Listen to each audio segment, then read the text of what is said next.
नमस्कार। ब्रिक्स ये नाम आजकल बहुत सुनने में आ रहा है ना। और इसकी वजह है एक बहुत बड़ा बदलाव। इस ग्रुप में अब कई नए देश शामिल हो गए हैं और यकीन मानिए ये दुनिया के पावर बैलेंस को हिला कर रख सकता है। तो आज हम यही समझने की कोशिश करेंगे कि इस पूरे घटनाक्रम का, इस बड़े बदलाव का भारत के लिए क्या मतलब है। क्या ये वाकई इंडिया के लिए एक सुनहरा मौका है? तो चलिए सीधे मुद्दे पर आते हैं। आज का सबसे बड़ा सवाल यही है, क्या हम एक नई दुनिया की शुरुआत देख रहे हैं? देखिए, ये सिर्फ कुछ नए देशों के शामिल होने की बात नहीं है। ये इस बात का संकेत है कि शायद दुनिया के नियम ही बदल रहे हैं। अच्छा, आगे बढ़ने से पहले फटाफट ये समझ लेते हैं कि ब्रिक्स आखिर है क्या।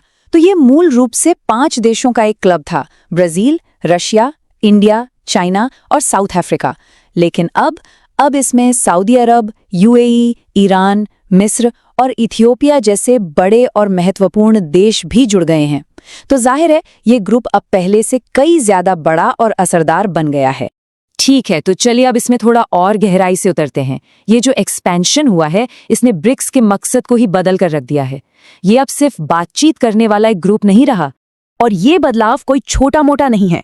पहले ब्रिक्स क्या था? एक तरह का डिस्कशन क्लब, जहां देश मिलकर आईएमएफ और वर्ल्ड बैंक जैसे वेस्टर्न इंस्टीट्यूशंस के ऑल्टरनेटिव्स पर बात करते थे। लेकिन अब ये एक सीरियस जियोपॉलिटिकल और इकोनॉमिक ब्लॉक बन चुका है।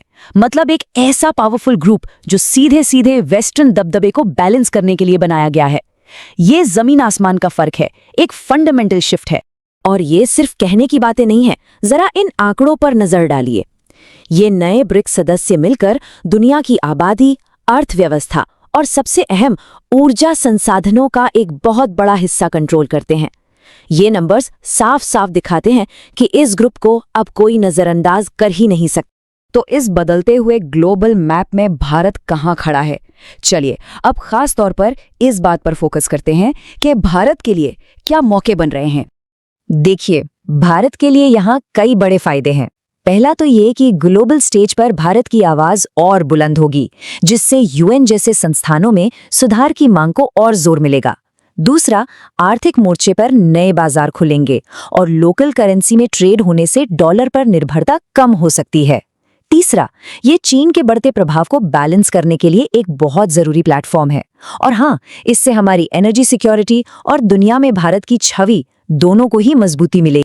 तो सबसे जरूरी बात क्या है? वो ये है, सऊदी अरब और यूएई, मतलब दुनिया के सबसे बड़े एनर्जी प्रोड्यूसर्स, अब इस ग्रुप में हैं।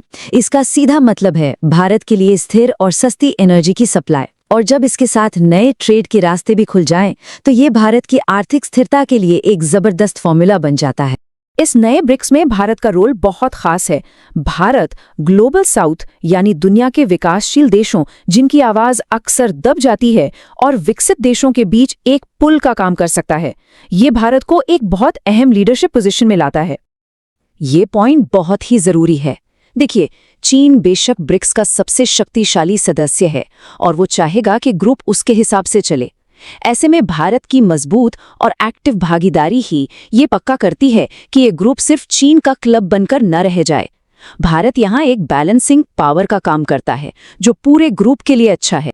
लेकिन ये रास्ता बिल्कुल भी आसान नहीं है। इन मौकों के साथ साथ बड़ी चुनौतियां भी हैं। भारत को यहाँ एक बहुत ही महीन बैलेंस बनाकर चलना होगा। तो देखिए, भारत के सामने 3 बड़ी चुनौतियां हैं, 3 हर्डल्स। पहली, इस ग्रुप के अंदर ही इतने अलग अलग इंटरेस्ट्स वाले देश हैं। सोचिए, एक तरफ चीन और ईरान है, तो दूसरी तरफ सऊदी और यूएई। इन सब के बीच तालमेल बिठाना आसान नहीं होगा। दूसरी चुनौती है वेस्ट और चीन के बीच बैलेंस बनाना। दोनों के साथ रिश्ते निभाने हैं और किसी के प्रेशर में भी नहीं आना है। और तीसरी और शायद सबसे जरूरी, ये पक्का करना कि ब्रिक्स सिर्फ बड़ी बड़ी बातें करने वाला एक फोरम ना बनकर रह जाए, बल्कि असल में कुछ कॉन्क्रीट रिजल्ट्स दे, कुछ करके दिखाए। तो इन मौकों और चुनौतियों को देखते हुए भारत की रणनीति क्या है? चलिए अब जरा बड़ी तस्वीर को समझते हैं। ये जो एक्सपेंशन हुआ है, ये एक बात तो बिल्कुल साफ करता है। वो दौर अब खत्म हो गया है जब दुनिया में सिर्फ एक सुपर पावर का दबदबा था।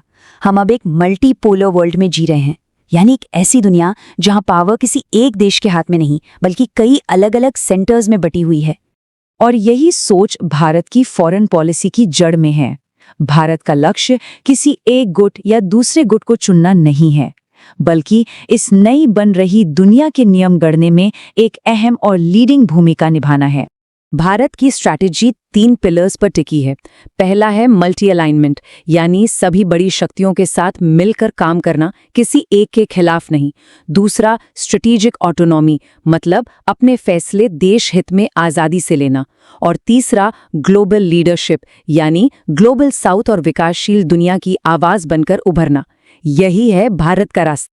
तो आखिर में ये सब हमें एक बहुत बड़े सवाल पर लाकर छोड़ देता है। एक ऐसी दुनिया में जहां हर तरफ अलग अलग गुट बन रहे हैं, क्या भारत जैसा कोई देश सच में पूरी तरह आज़ाद रहकर अपना रास्ता खुद बना सकता है? ये एक ऐसा सवाल है जिसका जवाब हमें आने वाला वक्त ही देगा।